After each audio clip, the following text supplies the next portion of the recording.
Right. Hello, Erin. Thank you for being here with us today. Thank you for having me. So, could you tell us all a little bit about yourself? Sure, I'm a mom of three kids.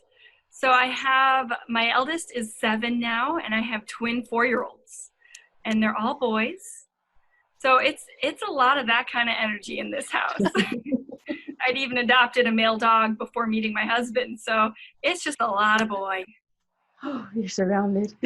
Surrounded, um, but it's teaching me a lot. I'm getting a lot out of it, and they're a good group.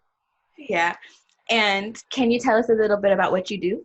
Yeah, so I'm a clinical hypnotherapist, and I primarily work with moms or people who recently had children. And I also teach hypnobirthing childbirth education classes. So a lot about good brain tools and mind hacks to help people birth calmly and empowered and live the same way. And so you said brain tools and mind hacks.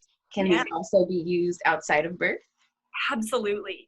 I mean, my whole passion is that we should have learned this in kindergarten. Like, we should start to know how our brains work so that we don't feel bogged down and stuck in emotional states and the like, that we can move beyond problems and habits. So yes, I think teaching parents during the time of birth is, oh, they're so receptive and it's such a beautiful moment in time. But I'm really passionate also about those tools carrying into their pregnancy and life in general, and then becoming a parent, because we know that that has its own set of challenges that most of us aren't prepared for.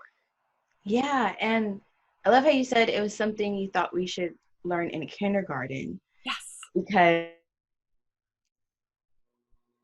we've often had guests come on when they talk about their practice or their profession. It's usually things that just go back to the humanness of us all.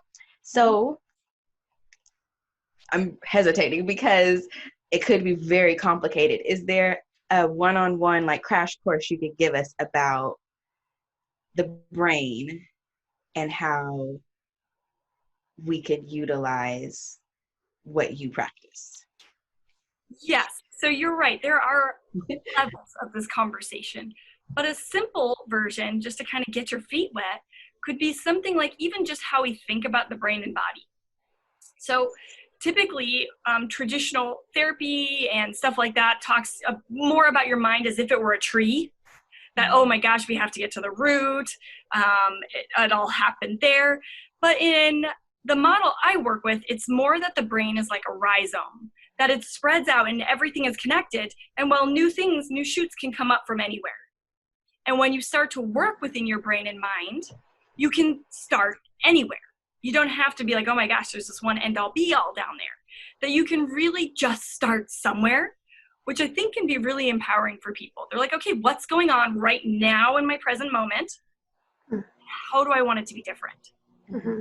That So makes sense. Because, like, Mhm. sorry, totally interrupted you. Go ahead. oh no, it's okay. I like the conversation aspect. So if it's a rhizome and everything is connected, and really the first step is becoming aware of just what's happening. So we start from somewhere, this awareness in the now. One thing is to be curious. Awareness of what's your self-talk? What are you saying to yourself? When you hear something, is that what triggers you? Like, what are those triggers that are kind of setting you off or creating the situation within you that you aren't liking right now? Because that's usually people are not looking at because everything's great. They're stopping and pausing because something isn't great, and they want to know how to get past it. So once you have some awareness, then you kind of want to know, okay, this is what's going on now. And I really encourage people in that awareness to pay attention to the body, because the body is always in the present moment, right? Your brain and your conscious mind, they're often thinking about the future, which can also be anxiety and worries. The emotions are often in the past, and that's like the sadness or regrets. But the body is only ever in the here and now. So when we be like, oh yeah, like, oh, I've got this thing in my neck, or you're like, oh yeah, I just had that gut feeling. That is all vital information for the innate intelligence within our bodies, of our unconscious mind that is serving to us. So this awareness is also not just what's that image that's wrong or what's triggering me, But then what is my body telling me in this moment that something's not right, or I have a hunch, and really beginning to get in touch with that intuition. I love how you mentioned that Kate. start with, oh, can We're going to have to cut this in the edit. I'm Okay. going to try to fix my Wi-Fi because I think it's Okay. my Wi-Fi. So you guys keep going and I'm going to mute myself for just a second. And try Okay. to. Okay. And I'm going to restart it here. And go. Yeah, so I love how you mentioned how you start from very young. And so I want to dig a little bit into the aspect of, for your kids, how do you teach them at a very young age in regards to their bodies, not to think of things as good and bad, or is it, how do you rephrase that kind of mindset to start out with the right foot for them? Because I know when I was a kid, it's just, certain things happen and you think it's bad, and then you kind of bring it all with you for the rest of your life. Oh, because we just don't know that we even are. It's the mental model we're working within. And until you can become aware that there's another way to see things, it's really hard to get outside that model. So for my kids, I have to admit, as a parent, one of my biggest challenges is that I'm triggered by my own things that I then have to work on. So even though I have all this awareness, there's still things of like, oh, why is that upsetting me? Or why when my son does that, is it like, oh, I feel it. I just like, oh, I want to react. What do I do in those moments? This also leads to how I teach them. So part of it is modeling, right? Because if you're aware of mirror neurons and all the things in our brain that help us have empathy, perhaps help us develop relationships. So these little things in our brain that say, when I see something, like if I saw you fall and scrape your knee, I'd probably go, oh, that's the mirror neurons. They're reflecting your experience within me. But it also works for relationship building. So if I then see something that kind of triggers me and I stop and take a calm breath in, 4, out 8, and I buy myself a few moments of time to not react, but to respond accordingly, I'm teaching them unconsciously, perhaps at this age, that we take a pause. We want to be curious about what is happening within our bodies so that we have the opportunity to not react from a place of fear and anger, right, which is fear, that primal state of survival in the mind, but how to respond in a way that is more true for our authentic self. That makes sense. So, yeah. I was in pre-med and I was thinking maybe I want to do emergency medicine, and I realized as I was going through school, I'm the worst at like first reaction. I'm like, I just freak out versus like if someone emailed me a question and they're like, okay, let me think about this, and I have like this long laid out like foundational answer. Yeah. So it makes a lot of sense for sure. But you can also train your brain. So we all have these things that set us off because we learned something when we were young, or we're taught something that's not safe. And the unconscious mind just wants to keep us safe. Right. So if my son is doing something that's triggering me, then that's setting off a signal like, oh my gosh, this is like, for me personally, it's that I feel like I need to control the situation or something bad's going to happen. And when you have kids, oh my God, you can't control the situation. So it's really modeling that idea of being in that moment and letting go from the area that I'm operating from, which is that something's happening to me and I must control it. That's not going to help anybody. And no, I can't control it anyway. That is not helpful, and it's not true. So if I'm operating from a place of fear, where I start to feel that rise, then I stop and reground, drop into myself, and I focus on something present in the moment. And I might ask them a question to invoke curiosity in themselves. Like, oh, well, that's interesting. Oh, did that make you feel upset? What made you feel upset? What do you actually need? Kind of a thing. So kind of starting to keep their rational brain online, because once you're in full-blown tantrum or emergency, oh, forget it. You're in the behavior. Once I start yelling, if I yell on occasion, I got to go into repair mode next, and I got to teach them this is how we repair when we screw up, right. Which is still an opportunity. But teaching them to keep that rational brain, openness and curiosity, and that they can affect their physiology, right? So if your emotional state is high, the easiest way to change your state of emotion is to change your physiology, which is why exercise is great. Getting up and moving. Okay, let's shake it off. But the fastest way to change your physiology is to change your breathing. That's why it's such a big part of so many traditional practices too. It's this life force, right? So when you drop into those calm states of breathing, you signal via the vagus nerve, which is connected to all your intestines and up to your brainstem. Hey, this is not an emergency. I thought it was. It's not. And you can settle back down and then keep your rational brain online and operate differently. And even when you fail, like let's say you feel like you failed, guys, it's still creating new neural pathways to calm. It's still helping. You're still training your brain to respond differently in that situation. So I'm curious because, so how I'm understanding when you talk about our brain, instead of just being a tree that's linear, it's more of a spread kind of thing. I love that.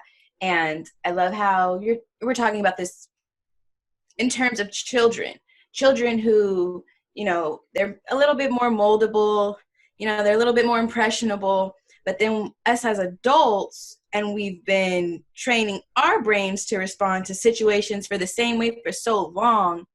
I have two questions. Mm-hmm. So with kids too, I know I have a 7-year-old and a 3-year-old, 6 and 3. She's not 7 yet. And I've been also trying to model behavior the same way you're discussing. But the challenge I keep coming across is getting them to understand the emotion they're feeling, to even be able to tell mom what's going on so we can talk about this. And so the first question is how, even in adults, because I feel like when I first started my wellness journey, I'll call it, I struggled with that a lot, identifying, okay, I'm feeling something, but what is this that I'm feeling? So how are ways we can understand the emotions we're feeling in ourselves, and then not only express it to other people, but then if we're noticing, say I'm talking to my husband and he seems erratic, and I'm like, hey, let's kind of, what's going on here? And he can't seem to express it. What are ways we can get these emotions to become aware of the emotions and call them out for what they are? Yeah, that's a great question because, right, we have to know what is even happening. Mm-hmm. And labels do help. So it kind of helps us organize information. When we give it a label, we can say that's anger, that's frustration. I think for young children, once we start to label stuff, we've sort of put it in a box as well. So you have to be tricky about over-labeling things and be curious about what the experience is like for them. Mm-hmm. So if you're leaving it open, you're like, wow, it looks like you're really upset and angry. I see that, and you want to tell them what you see. I see that you're scrunching, you're squeezing your body. It looks like you're really tight right here. And I'm noticing these things about you that make me think you're angry. Do you feel angry? And sometimes they'll be like, yes, or I don't know. But you've started a dialogue around things that you see. And then when they on a TV show or in a picture saying, oh, look at that person's face. What do you think they're feeling? So it's sort of developing this language around these cues that we associate emotions with. So it is inviting curiosity, like, wow, that's really interesting. This thing happened, and look what happened within you. Wow. It doesn't have to be, oh my God, this is negative, this is an emergency, which is sometimes where I go. I'm like, oh my God, it's all going to fall apart. I don't keep it together. And that's not true, right? It's just not true. So if it's not true, what's true of the opposite? Well, nothing's going to fall apart. They're having an emotional response to something. Isn't that interesting? So it's really invoking that curiosity and starting to develop language around it by having them notice in others, oh, wow, what's happening with them, and to start recognizing stuff within themselves. And it can even be like, oh, it's different. This time your face looks really kind of drawn and you seem a little blue to me. Is there something that's making you feel sad, or is it something else? And inviting them to be a part of the dialogue. And if they're really gone, right, there's no rational brain, they're not going to be able to like spit out verbal language. But if they can, that's great, because that means that their mind is still online, that they're still able to process, right? Yeah, there's So still beyond language and screaming, that part of the brain's not online, and it's getting them back to that place of calm. And sometimes that's allowing them to have the emotion in a safe space that you dedicated is okay, because they can't hurt anyone, of course. You know, hurt people. When I work with kids who have more of like a sensory processing issue, it tends to be majority offline.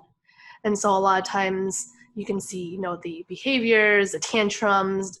Sometimes I hear day tantrums and then night tantrums. And so like what you're saying, when they're offline, there's something else. If it's more offline than online, there's something else that, you know, you need to seek out what's going on, making sure that their nervous system is actually tended to, you know, versus being chronically stressed out. But then when they're online, definitely what you're talking about makes a lot of sense. To be aware, and then that curious mind actually helps them kind of, oh, okay, let's think about this, versus just react and just forgetting it and thinking, oh, that was awful, I don't want to experience that anymore. So, yeah, and you know, children are going to end up processing a lot of this through their play and the things that they say, and when they're just spacing out. Like we all go through rhythms throughout the day where our natural waking cycle kind of often needs like this, especially if they've had a stressful moment, where it sort of needs to space out and just be and reset. And a lot of times, like I even find myself when I'm trying to do homework right now, homeschooling my 7-year-old, and he is gone. He is spaced out, yet we've got to get this like math sheet done already. Like it's been a while. I'll frequently call him back because I want his focus on that sheet. Yet there are times where we want to really honor that spacing out, because something's happening in there. That's a trance state. So you can even catch the spacing out with your kids and being like, that's right. And just allowing your brain to do whatever it needs to do so that you can learn how to be calm. It's okay to throw things like that out there when they're in a trance state. Mind's a little more receptive.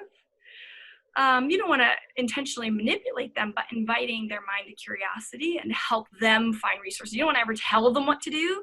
I mean, you might know what's right for you, but these kids are not us. We don't know exactly what their method needs to be. I certainly don't with my children. I see clues. Right. And allowing that play too. Like they might take figures and they might work out something that sounds a little like, ooh, that sounds a little mean. They might be working something out there. They might be working out how to process that. So leaving their play alone. you know what? That's a good point, because my 3-year-old does that. And with her, listening to you guys say offline, online, I just call it when she's in a mood, she will get in her little moods. And when she's in that mood, though, she doesn't want to tell me what's wrong. It's a lot of, I don't know. Mommy, just hold me. You know, I don't know. But then I noticed she will communicate how she was feeling to her sister via imaginative play. So she'll say, Wawa, you be mommy. She calls my daughter Wawa. You be mommy, and I'm going to be the daughter. I'm going to be the daughter. And she'll say, Mommy, you made me mad. And she'll tell my daughter, now ask me, why are you mad? And then she'll tell her, you told me I couldn't have any candy, and I wanted that candy. You know? And she will script my oldest, and my oldest will play along, you know. Why didn't you? Because I think she understands, here goes Michaela needing to get something off her chest. But that's how the youngest does it. Now, my oldest, she'll just come out and tell you. Because she's older, right? Yeah, but she's always been that way. Even when she was little, she started talking at a really young age. But you brought up something that it was kind of like a for me, because we're talking about modeling these behaviors, and we can't expect our kids to do something that we ourselves aren't able to do. So how can, and you mentioned trance state, and I'm a little curious to what a trance state is and how we can use it to, if there's a way we can, use it to be more in control of our emotions so that we can approach the situation more calmly. Well, that's great. So there's a couple things you can do. One is I really do recommend a practice of just like 5 minutes. Like the first thing you do when you wake up, you're laying in bed, you're just relaxing. relax your jaw as if Mhm. it's dropping to the floor. You're just laying in bed. You have to remember to do it though. It's like you need like a post-it note in front of, like I just couldn't remember when I was waking up for the longest. Relax the back of your tongue and just breathe a little bit. Just allow yourself to be in a really calm state. Helps you kind of ground. Because in those calmer trance states, what they are is just your brain waves are slowing down. You're able to get rid of all that little noisy chatter that's running through your head. And there's a sense of like stillness or inner knowing that you kind of begin to get in touch with eventually. The other thing that's important about that is we're not trying to get rid of our thoughts. We're not trying to deny or get rid of our emotions. They're going to happen. But once we have a baseline of stillness that we can work from, like just understanding what that feels like, because some of us have never experienced that. So you got to kind of know where you're starting from. Once you get more familiar with that, then, okay, we understand what this is. You can start to future pace what your day might look like. Okay, so I'm going to go through my day, and then there's a snag. Typically, I hit this snag in my day, or I just get grumpy and I'm not responding well to kids. I'm going to see how maybe if I see another me in that image, so I'm going to see another me who's going to go through this part of the day, and I'm going to give her everything she needs to be awesome, because I'm the director of my movie in my mind. So I'm going to see that other me and, oh my gosh, she needs to just stop taking herself so seriously. That's my personal one. Like, oh my gosh, I'm not the end all be all. Like, life's too short for that. I don't need to take myself so seriously about everything. And to start to wonder, so she's lighthearted. She lets things go. She's really noticing things about her children and she's enjoying it. Like that me needs maybe a little bit more rest. That me needs, and I just like throw it at her and I watch her change and be calm and balanced and gorgeous and just flowing. And then I send her through that part of the day and I watch her and it's great. Oh my gosh, when one of them started to yell at the other one, she was just like, oh, could you try that again with your words? Okay, if you're not able to use words yet, that's okay. I'm going to take you over here because we don't yell in our house. This is going to go back to another point. Everyone needs to have some rules to live by in their house. Like, what are your essential rules? Like, how do you choose work over family? All that stuff. But anyway, so you see that you go through this part of the day and make it perfect and amazing and great because you're making it up. Like, make it good, right? Then at the end of that image, you float into that picture, into that other you. And just imagine breathing her in and just feeling how good it feels. Man, I feel so proud of myself. I did it. I was calm. I'm happier. I enjoyed it. I don't feel like I have to spend this time recovering or regretting or feeling shame that I didn't do it the right way.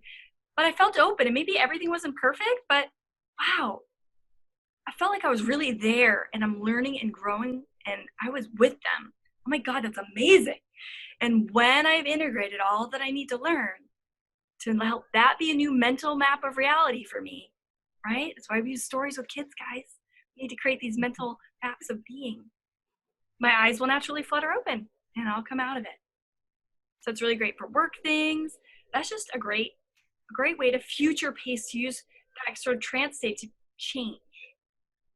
But you're still going to have to catch yourself on those triggers, right? Triggers are real. They're a big deal. They're a split second, guys. You've got that moment to be like, ooh, I feel it. Drop it into my calm breathing. I'm going to move my body a little bit. Like I'm kind of physical, so I like to just kind of like, ooh, I got to like move a little to help get it out, get that energy out. So it's going to really help kind of navigate those moments. I love that. It's like sometimes in my head when you're laying in bed, you just think about random things. Like, what if this happens? Like, what if that happens? And then just to extend that version of it, that's such a big tool. Yeah, and make it great. Mm-hmm. But you got to give yourself what do you need? What does that version of you need for that to be fantastic? Or there's more advanced versions of this as well. Describing sounds so much like the law of attraction and manifestation. And, the idea behind it is, the shortest way I know to say it is, you have to see it before you see it. You have to be able to see it happening before you can see it manifest in your real life. And so I kind of lost my train of thought. Well, this is different. Maybe this will jog it. So that's seeing it allows your brain, yes, to have an image of what that looks like. And then we're kind of giving that unconscious suggestion, like, what resources do I need to make it there? Because Yes. we've all been developing resources our whole life, but they aren't necessarily connecting there. Like, we all have confidence on some level, but maybe it's not connecting to that part of our life. Or we all have patience. Like, I'm really patient with other people's kids, right? Aren't we all? But, you know, that sort of patience that I've been cultivating throughout my professional career as well, and allowing it to attach to my children. I mean, that's a whole nother bag too, right? Our kids, I think, are partly brought here to show us where, or brought, however you want to say it, whatever it is you believe, to show us, like, wow, that is an area I really need to improve in my life. And knowing that that's like an incredibly golden opportunity. There's no better way to know what's going to take you to the next level than finding out what your triggers are from your kids. Yeah. You know, like, there's also some, like, gurus who will say, like, not gurus, but, you know, fairly enlightened people who will be like, you think you're enlightened? Go spend the week with your family. Because it caught, and that's such a, with our family, well, because I have this talk with my friends a lot. You know, we're taught that family over everything. Like, we have to get to the rules, because the boundaries, that has been a big part of my well-being. Seriously, I had to learn how to lay down some serious boundaries. But we talk about how with our families, you know, family over everything. And just like you said, we often are more patient with other people's kids than we are with our own kids. And it's the same thing with family members. We're also kinder to other people than we are to our own family. And then when our family does something to us that isn't so kind, we're supposed to just like lay there and accept it.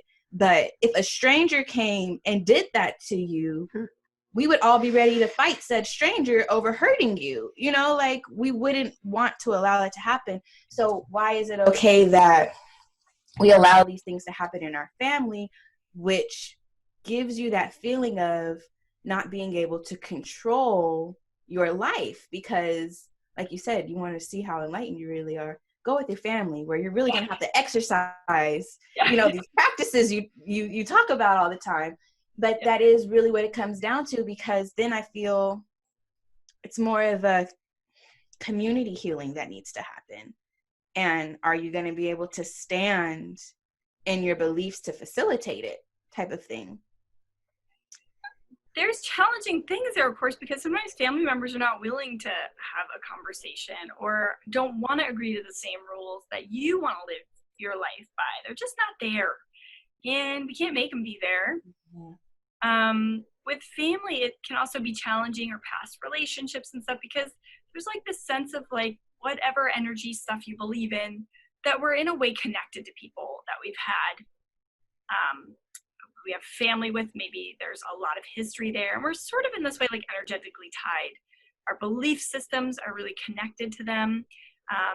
The people who had authority over us as children really plays into our sense of self on a very deep level. It's how we formed these ideas, these belief systems. So it plays into this really, really deep internal place within how we operate and function with the world around us. It sort of laid down our rules for us initially without our say. We didn't really have a say in that one, but we adopted a lot of it and have taken it on. So family will pull on all that. Like, it's a really loaded bag, but you can still learn the more you feel comfortable and confident in yourself, and you have a practice of perhaps stillness, whatever that may be for you, and that you know that you can change your beliefs, habits, work on your brain over time. You never know when a change is going to happen, but you stick with it. The more you're in that, you get these little bits of space from the moment of deep reaction to what they're saying. You might find yourself having a split second of space where you're like, oh yes, this is what's happening right now. And buying yourself that little bit of space can make a difference, because you've got a little bit of a window for how you're going to respond now. And maybe you do go in your full-blown reaction, but you're going to reflect on it perhaps a little bit differently. You're going to learn from it, like, oh, that didn't feel good this time around. This, like, in fact, that's never felt good. I don't want to do that anymore. What do I want to do? How do I want to be different? I think this is where also working with a hypnotherapist can work, because like there's a lot of things like this I can't do on my own successfully. I feel like maybe I'm just not dedicating that much time to it. Maybe you could. But when you work with someone and you're able to see that relative from a different perspective, a lot of times you're able to come to a new understanding of where they're coming from, and maybe that they aren't ready for the things you're ready for. And maybe they have a whole lot of stuff and this is the best they can do. And if that is the best they can do, a lot of times we have a lot more compassion, because just because they're having that response doesn't mean we have to continue to respond this way. Even though, yes, I'm not going to say it doesn't take a lot of work and time and you're going to screw up sometimes, that's okay. But there's still some awareness and change that can take place within you so you're not as affected. And then maybe you can come to a new understanding of your relationship with that individual. It's as if you mentioned the rhizome. It's like it's not just one-way street. Yeah. It's like the aspect of, despite 20, 30 years of life that you had with your family, there's always that moment that you can actually change. Just start here. Mm-hmm. Start with the thing that's a problem in your life right now. Just start somewhere. Don't make this super complex. Mm-hmm. Just get curious and start somewhere. Because chances are you're thinking about it because something's not working. How long do you want, what's the cost of not working on this? It takes energy to work on it, but you're going to waste a heck of a lot more energy being miserable. So you might as well at least put it towards moving forward. That's another good thing you can use that mild trance state for. Like, what if I didn't do this work? What if I didn't do it? What would my life be like then? Crappy. Like, gosh, to go down that path for a little bit, you're gonna be like, oh, I don't want that. Okay, what do I want instead? Okay, I'm gonna start making choices. I'm gonna become more aware. I'm gonna start growing. If my kids trigger me, I'm gonna repair the damage faster, and we're gonna have a conversation about it. My kids, well, my eldest tells me to take a meditation break. Mom, you're tense. You need to go take a meditation break. But and sometimes that inner voice in my head is like, you take a meditation break. But that's a sign that you're doing a great job, because, man, I don't know how much I want to admit this, but I'm going to. I've only gotten good at, saying, hey, mom's like, what is my word? Mom's reached capacity. That's what I say. Mom has reached capacity, and I need some time to cool down. So now, before I would yell, is everybody. So now when I'm at capacity, my 6-year-old looks at me and says, hey, Mom, can I take Kayla in the room and you maybe go outside for a walk? I would like walk barefoot outside. And I'm like, you know what, baby, that sounds amazing. Make you guys some juice. I'll be back in 10 minutes. And I think it goes back to how, we were just saying we're kind to others than we are to ourselves.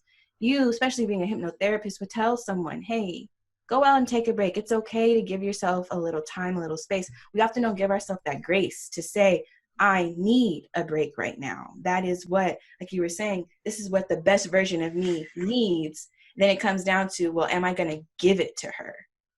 Yeah. So how do you want to live? Do you want to be stuck in that state, or are you going to take the break? And it also goes back to modeling, right? When your emotions get high, it's okay to step away. And in fact, you should. It's going to keep your relationships stronger and healthier. And it's also going to teach your children that sometimes you got to step away for a second and just reground. And then I like having a dialogue with my eldest about it too, and be like, wow, that felt really great. How did you know I needed to take a break? Mm-hmm. And so I kind of want to bring this to the theme of conception, because in my head, I feel like I can see where it would go, but I'm going to play devil's advocate here. And so for someone who maybe has been trying to conceive for years and is having some challenges around it, how could they utilize hypnotherapy to aid them in their journey? Well, I mean, the first step usually when I work with someone on fertility are really kind of addressing there is so much stress that goes into that, what you were just describing, and so many complex feelings that are just not helpful. And so really starting there, like what's going on in your life right now? How's that feeling in your body? And then what beliefs do they now have around their body? Of course, I can't guarantee anybody that anything will happen. But if you can feel really that you are connected to yourself, that you have a positive sense of self and beliefs around that. That you know how to say, oh yeah, I'm feeling this way. That's okay. Maybe I need to feel it for a little bit, but at some point you're going to need to get out of that feeling, and how to move on, how to get out of it, how to focus on everything else in your life that's not that. That is so important. All the other areas of your life that you are succeeding. And to really bring in a different sense of self that's a little less tied to just this one thing, even though it's very important. And when you kind of expand that sense of self, allowing this one thing to be slightly smaller can help people enjoy more in their lives beyond that. Mhm. Also, when you're in a place of calm and you have nice calm practice, even if it is just like 5 minutes meditation when you first wake up, that's allowing your body to kind of do a little bit of balancing, a little more balancing within itself, because your body is going to tend towards trying to heal. So if you're giving it the space to do that, you might have better results with things. You're going to feel better, less stressed, because every thought you have, unconscious, you're not even aware of it. You just have this feeling in your body, right? The body doesn't lie. This feeling is probably leading to something else going on. That's going to affect every single cell of your body. Mm-hmm. I don't want to ever feel like this is a blame. It's an empowering tool, not a blaming tool. We all have negative thoughts and self-talk. But then when you're aware of it, you can empower yourself. Be like, well, man, that's not helping me. I don't want to feel that way. That is a mean thing to say to someone. I'm not going to say that to myself. That you can start to change that inner dialogue. Your body is going to be happier. You're going to be healthier for it. And who knows? I have had moms then go on to conceive, or with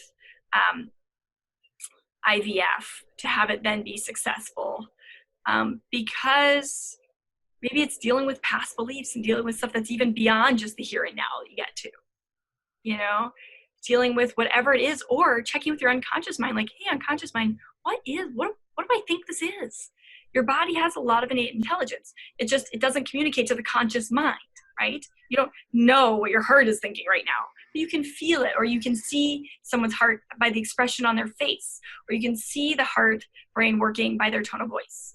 So allowing people to kind of get in touch with that too. And maybe there's something going on in your life that's really kind of standing in their way, or maybe it's like some kind of overload that they've yet to discover. And like, I should go to a functional medicine doctor, or I need to go see Kate, and I need to, get a job. There could be something like that they're like, yeah, I really feel like I need to do that. I don't know why.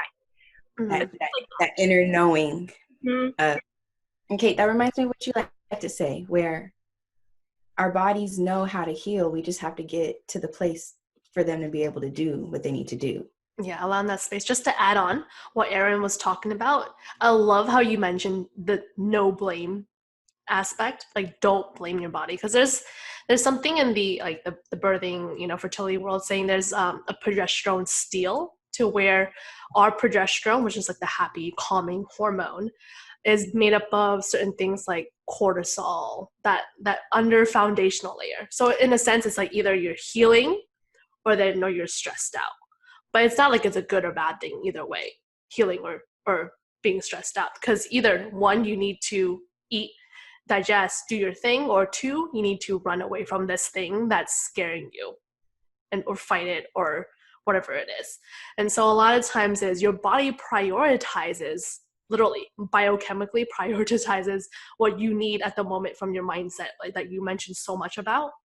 And that when you're in this state of, chronic, worrying, stress, and all these different things, your body will prioritize that because your body thinks it's a threat. As opposed to when you, work through those things, making sure that, that's not a threat. It's not a thing that you need to constantly worry about, like you're constantly being chased, that you can switch to that, that rest and digest, that aspect of recovering. That's where things go, magic comes, because every cell, like you mentioned, Erin, literally needs what it needs. And if you are saying, no, let's just prioritize this fight or flight first, then your cells would be like, okay, let's do this because I don't want you to die. Yeah, and if you're in fight or flight, is that the time to conceive or birth? Hell no. No. Can we talk a little bit about why that's not a good time? Sure. Well, there's something too you just said, Kate, that I wanted to, it'll come back to me, I'm sure. But yeah, so the way our minds work, right? We've got our conscious mind, and this is just a metaphor. There's no two separate minds. It's just a way to have a discussion. So we have the conscious mind and the unconscious mind. The unconscious mind is the majority of our mind. Our conscious mind is very limited because, right, it can only hold, right, the whole thing. When I was growing up, I had to actually remember cell phone number, or they weren't even cell phones. I had to remember phone numbers, and they're 7 digits, right? Because we can easily remember 7 digits. Our conscious mind can only work with so much. Our conscious mind is tasks, it's colors, it's, oh, I like that. Yes, I can see what that is. It's making judgments and appraisals, all that in the now. It's what you're aware of right now. Everything else is your unconscious mind. So your unconscious mind runs your systems in your body: blood pressure, temperature, heart rhythm, immune system, all of your beliefs and habits. Like, it's everything you've experienced. So if you're in the place of fear, your unconscious mind, right, you're not consciously trying to operate from fear. Your unconscious mind is doing it for you. And if it's doing it for you, it has a great and very effective system to divert blood away, and it's all meant to keep you safe. It's not like it's bad. It's meant to keep you safe, and it's gone a little awry. So then it'll divert resources away from things like, if you're in birth and if you're birthing and you're afraid, it's going to send things more towards those fight or flight muscles, right? You're talking about, it's like, okay, the heart and the lungs, they need to go. The muscles need the blood and oxygen to flee, so arms and legs. But it's circulating all these stress hormones, which is how your body communicates to the parts of the body via hormones, sends these little communication hormones out that are all focused on this pure, basic survival. When your body's in that state, oxytocin, the love hormones, all the things that are kind of helping your body work and conceive, and all the things that naturally happen for you unconsciously in conception, you don't have the right hormones circulating. Like catecholamine, stress hormones, can't circulate with oxytocin. They don't co-mingle. It's one or the other. So when you've got these hormones signaling flee, the ones you need are not there. They're not online. And so for women in birth, for instance, when you have oxytocin circulating and you feel very calm and you practice these techniques there's a lot of great teachers out there for calm birthing techniques. Pick one that you love and learn that. Then your body can say, all is well. I'm going on this journey. I feel safe. I feel cared for and loved and nurtured, and everything is circulating. Your body can birth in the way that is the best chance that it has for this great birth that you want to have. And if medical need arises or special circumstance, you can take that information and say, yes, I see that. Maybe, thank goodness we have great medical care, because maybe I need a little help here. And it's okay to accept that because you made the decision. You felt really good about it. You realized you needed help, and you went for it consciously and with your full consent. So same if you need some kind of fertility treatment. It's not like, oh my God, I failed. My body failed me. That's just not going to help anybody. It's like, wow, something else is going on, and we have these other options. And if I am of the demographic that can actually take someone up on that IVF treatment, cool. I've got some help. I want to take that help up. I want to go for this. I can, so I'm going to. I feel really good about it. It's kind of how to get on board. I love how you put that, because I like to say love and fear can exist at the same time. And you just proved it with hormones. Even hormonally, love and fear cannot exist at the same time. Kate knows I love that. I love it too. Maybe I'll just say it that way. It's so much simpler. You just said it in words. It'll take me I know, right? I know, said it all these different hormone names and all these different things. Okay, what's about?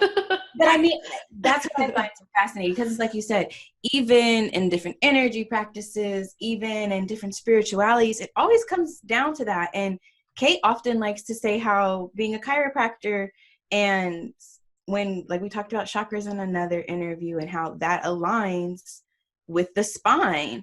And so how these things just overlap to where if you can just trust, again, the intuition, that inner knowing. And instead of, I like how you gave the example of, if you do need IVF treatments, it's not that this is a bad thing. Listen to your body. Take a moment to pause. Does this feel good to you? Does this feel like it's something that will work for you? If yes, go for it. If not, let's look at other options. And we don't have to be afraid, it's just a part of the process. Another phrase I've been using with the kids a lot is, and this is how they know I'm getting to mom's losing her patience, enjoy the journey. It's not just about the destination.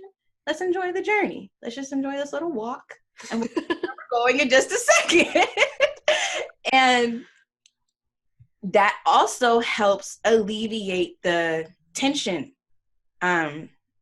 with us in our relationship, but even in my body. If I can tell myself, let's just enjoy this journey. Let's enjoy all that comes with it, the good, bad, and the ugly. And it's just all a part of this beautiful life experience. Yeah. And you don't know what having gone through that will ultimately serve you in the future. One thing I want to say too is, so I do that too. I'll be like, guys, I talk at my kids, guys, way too much. You can tell I'm a bit of a talker. And my kids are talkers too. I'll tell you, it's not quiet.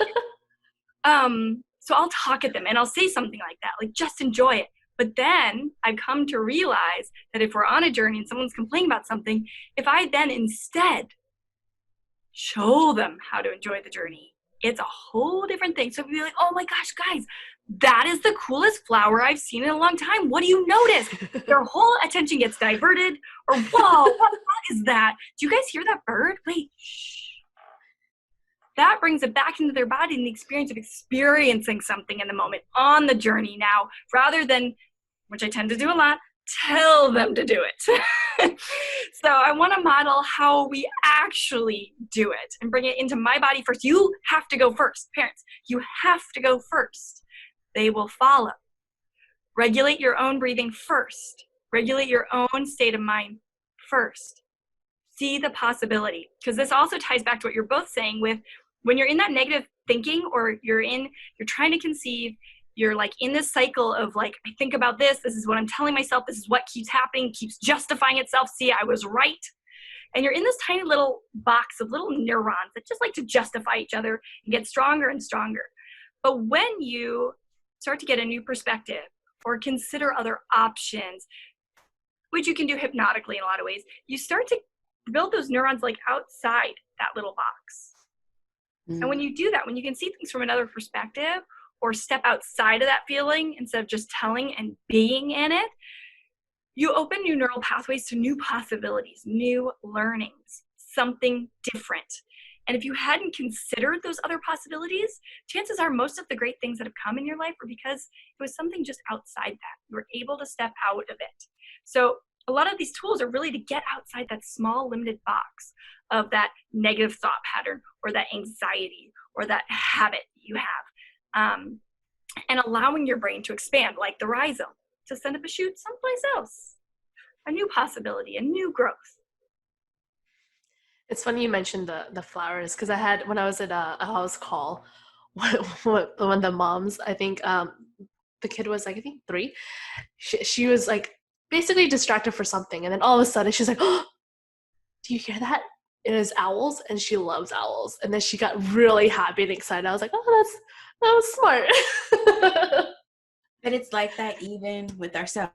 Sometimes we need to focus on the thing that's outside of what, like you're saying, outside of this perspective we have right now. For me, I had a hernia. It's not like anything life-threatening, but I had like a hernia when I was pregnant, and it caused contractions prematurely if I would stand. So from 5 months being pregnant, I really had to be careful about being up on my feet, lifting stuff. And at first I was like, no, because I love to work out, and I wanted to keep working out, and working out really wasn't going to be what it used to be anymore. And my happiness in that was I got to go home early. So I was being paid to be at home and crochet a baby blanket for my new baby.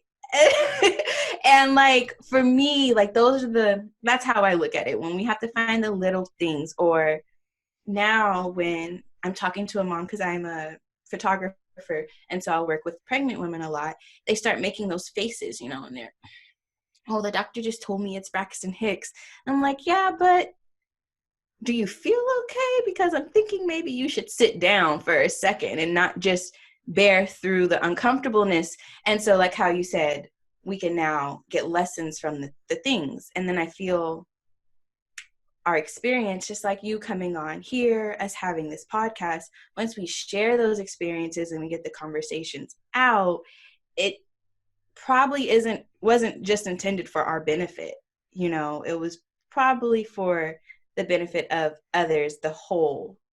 So that's another way I like looking at what you're describing of. That's really nice. I like that.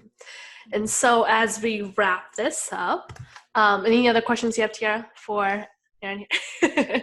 So usually at the end of the podcast, I feel like you answered all these questions already, but if you were to just summarize it just a little bit more until like a one-liner or a couple liners, the good, bad, and ugly in regards to the mindset, in regards to how to start from where you're at, how would you say, mothers or to-be moms should kind of think about when they want to work with hypnotherapists or just want to start that process? Get curious. It's so important to know what is happening with you right now. Like, oh yeah, when I feel this way, what do I actually feel in my body, right? Developing that emotional literacy. So getting curious, and I really do recommend developing some kind of practice of calm sitting. It's fine to have thoughts. You're not failing. Just doing it is like you're winning. To sit down and really, whether it's first thing when you wake up, to relax the jaw, relax the back of the tongue, and focus on that nice, calm breathing. You don't have to judge it or do anything to it. You're doing just fine as long as you're doing it. And it will evolve over time, but it gives you this baseline of like, oh yeah, I'm so much more than I thought I was. Because remember, the conscious mind is so limited. It can't do much. You are so much more than that. So getting a little bit curious about what that is. Curiosity opens the door to possibility. Love that. I'm gonna write that down. So once you're there, you might decide like, oh yeah, I'm planning for birth. Like, yeah, I do want to find some kind of person who's going to teach me to be really calm and learn to use my mind this way. Or maybe I'm really drawn to this book someone mentioned. And it's really kind of going with those hunches and your intuition about what's right for you. Because how I did it is not going to be what's right for how you should do it. And it's oftentimes when somebody else said something that you should do, that you pick up that book that you really don't finish because, oh, it was kind of okay, and then you feel badly that you never finished that book. Like, don't do that. Just really follow those threads that authentically feel like a yes in your body. So knowing what that yes feels like in your body, knowing what that no feels like, and really listening to it. And when you make a mistake and forget, you're like, oh, cool. Yeah, I messed that one up. That's right. That was a no. I do have one question. Mm-hmm. Listening to you. For people who may not be in the healthiest state and they're attempting things like meditation, hypnosis, it can also be a little challenging for them. Do you have any recommendations on ways, of course, always definitely working with a professional? Yeah, if you're really struggling, yes, please. Mm-hmm. And but if they, what are ways you can recommend things they can do on their own to help improve their mental health so that they can carry these exercises out on their own?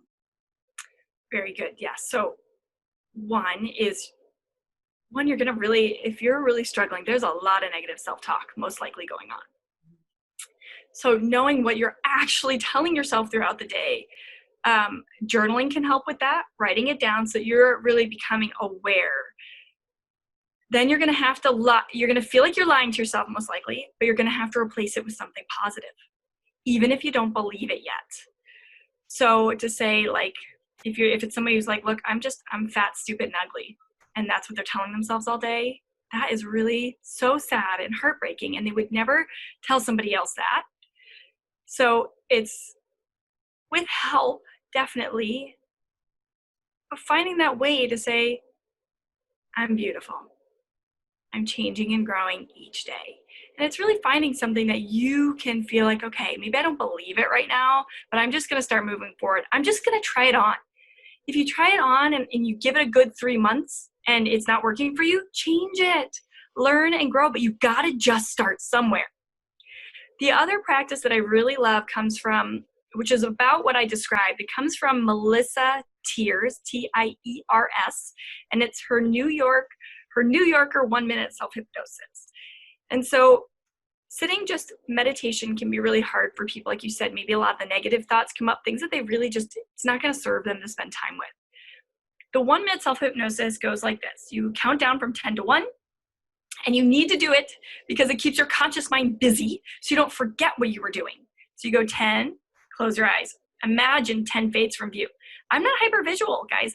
I pretend 10 is fading from view in whatever way that means to me, and that is just fine. I'm not going to judge my experience. I'm just having an experience. So 10 fades from view. Open your eyes. Say 9. Close your eyes. 9 fades from view. Open your eyes. 8. Say 8 and close your eyes and imagine 8 fading from view all the way till you get to 1. And when you get to 1, there's a couple of options. The one Melissa Tiers teaches, and she's a hypnotherapist in New York and former punk rocker, so pretty cool lady. She teaches you to do that, put a movie on the screen. How do you want this to go? For some, that can be a lot. So maybe you just want to see that other you, and you just want to give her a big hug. You just want to start with something very small, like some kindness to that other you that has that problem. That other you is feeling really sad and she's not feeling great about herself. So what is that problem with her, this awful feeling that I'm working through? So take that problem out, put it to the side, see what that problem looks like. Is it round, square? What shape does that have? What color does it have? You can kind of like really see that problem, take it out, put it to the side, and give her what she needs. Most of the time that problem disappears. If not, place that, this method, this thing right here comes from John Overderf, who is amazing and taught Melissa Tiers, by the way. Changing that problem will often disappear in this act, but if it doesn't, go place it somewhere in nature that or in a house, that if you walk by would just be hilarious to you. Just so perfect. Just like adding a sense of humor in. So once you've done that, you give yourself all you need, that other you that had that problem, till you're looking amazing. Like, wow, she's working out every day. She really values herself enough to work out every day. She feels really good about herself. And just really giving the you everything that you need. And then stepping into that and breathing it in. Just little bit by little bit, allowing how the changes will take place over time. And when you've integrated all that you need, your eyes will naturally flutter open. Another way I use this is just a third technique. I don't know where this one comes from, but the 10, 9, 8, 7, 6, a great way to do a trance without having to feel like you're sitting there and trying to focus on something else. Sometimes if I'm having a problem with something, I'll ask my unconscious mind what I need to know about it.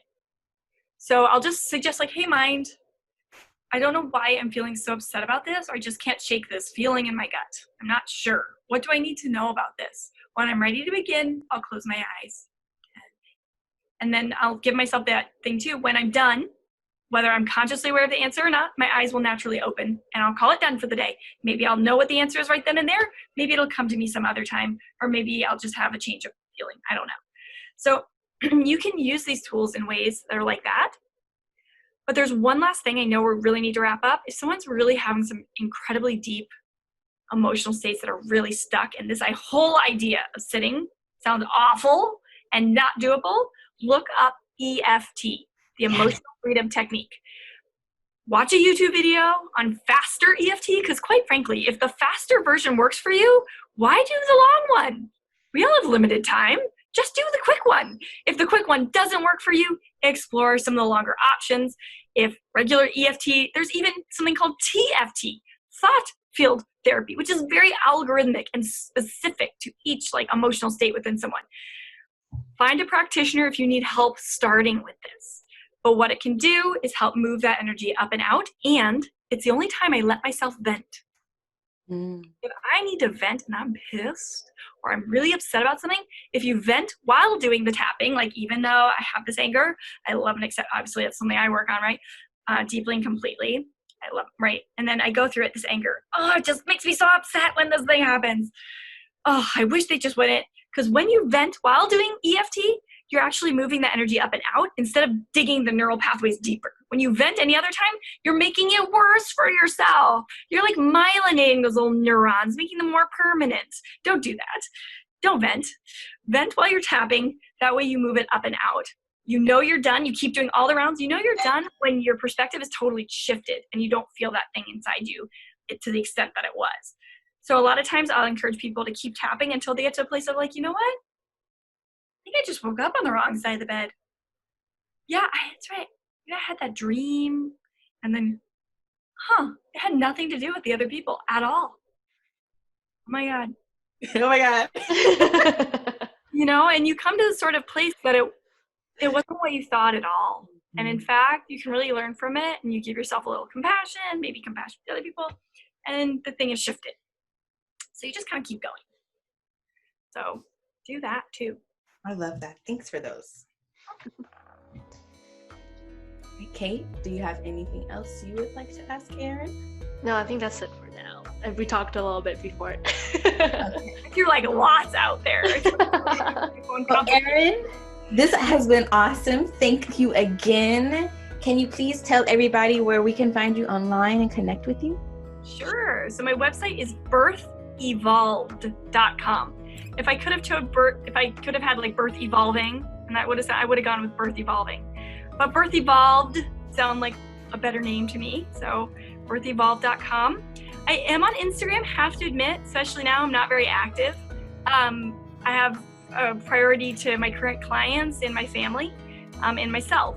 And when that time is filled up, sometimes I don't get to the other stuff. You're welcome to find me on Instagram. I do free phone consultations still, and I have some great deals on birth classes while we're in shelter in place that will be a little higher rate and thus after summer is over.